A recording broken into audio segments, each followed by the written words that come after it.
Myself Asifa Iqbal from Arinath College of Education महर्रा Lalitpur. आज की जो हमारी क्लास है वो है DLED फर्स्ट सेमेस्टर की। DLED फर्स्ट सेमेस्टर के क्रम में जो हम चल रहे थे सभ्यताओं के बारे में, वो हमने पिछली जो वीडियो बनाई थी उसमें हमने सारी आपको मानव सभ्यताओं के बारे में जानकारी हासिल कर दी थी। कौन कौन सी सभ्यताएं होती हैं, कहाँ किस घाटी पे किस नदी पर बसी, कैसे फली फूली और कैसे मानव सभ्यता आगे बढ़ी और एक विकसित मानव का निर्माण होता गया। आज के वीडियो में हम वैदिक काल के बारे में पढ़ेंगे, जो कि आपके अब सिलेबस में नेक्स्ट टॉपिक है वैदिक काल। वैदिक काल एक कहा जाए तो आर्यों द्वारा निर्मित काल था। आर्य जो कि बहुत ही ज़्यादा सक्षम थे, बहुत ही ज़्यादा हर चीज़ में निपुण थे।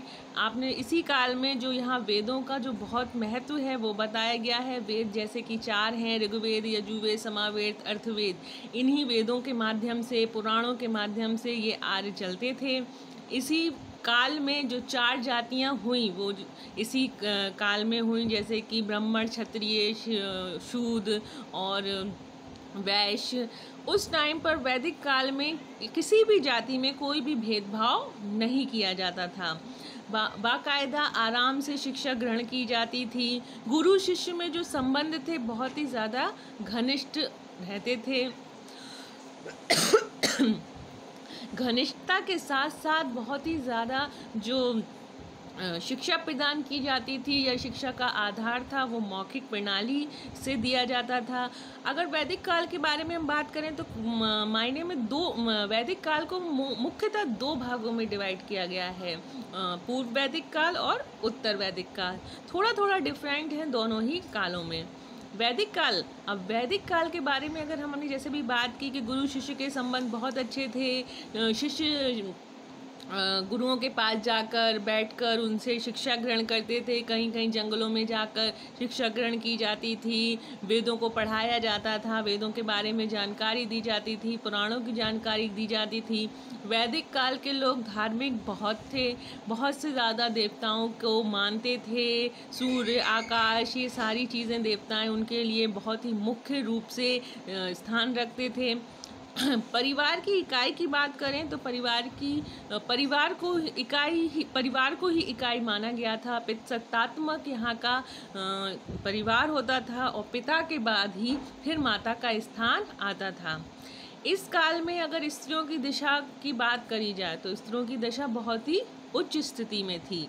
कैसी उच्च स्थिति में कि किसी भी प्रकार का कोई भी भेदभाव नहीं किया जाता था। स्त्रियों को भी समान अधिकार था। किसी भी प्रकार की कोई भी कुप्रथा नहीं थी, कोई भी ऐसी बात नहीं थी कि नारी को हीन दृष्टि से देखा जाए या किसी भी प्रकार का कोई भी उसमें उल्लंघन किया जाए। तो नारी की जो स्थिति थी वो बहुत ही ज़्यादा एक उच्च स्थिति थी। अगर हम इनकी कलात्मक दशा की बात करें तो बहुत सी ऐसी कलात्मक चीज़ें मिली हैं, बर्तन मिले हैं, बहुत से ऐसे नक्काशी मिली गई है जिससे कि वैदिक काल के लोगों को एक हुनर का पता चलता है और कैसे वो अपना जीवन अच्छी तरीके से धातुओं का निर्माण करके या बहुत सी ऐसी चीज़ों का निर्माण करके अपना जीवन यापन करते थे। इनका भी प्रमुख रूप से अगर आधार माना जाए तो कृषि था। कृषि के बाद अगर कोई दूसरा स्थान आता था तो वो था इनका पशुपालन। पशुपालन के माध्यम से भी ये बहुत ज़्यादा अपना आय को अर्जित करते थे। बहुत से ऐसे उद्योग धंधे भी इन्होंने सीख लिए थे जिसके माध्यम से ये अपनी चीज़ों को आराम से चला पाते थे।